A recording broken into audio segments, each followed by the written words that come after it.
show host. Sobrang laking achievement kasi nung sinart natin yung may una. Wala naman expectations eh.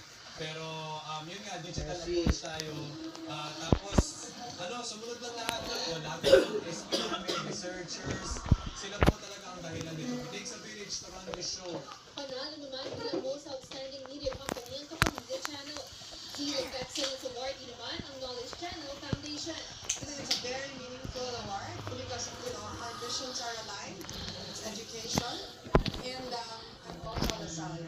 It's really a testament to our perseverance, what we've been doing to help. Madam! Hindi rin nagpahulit ng entertainment show sa Kapamilya Stars.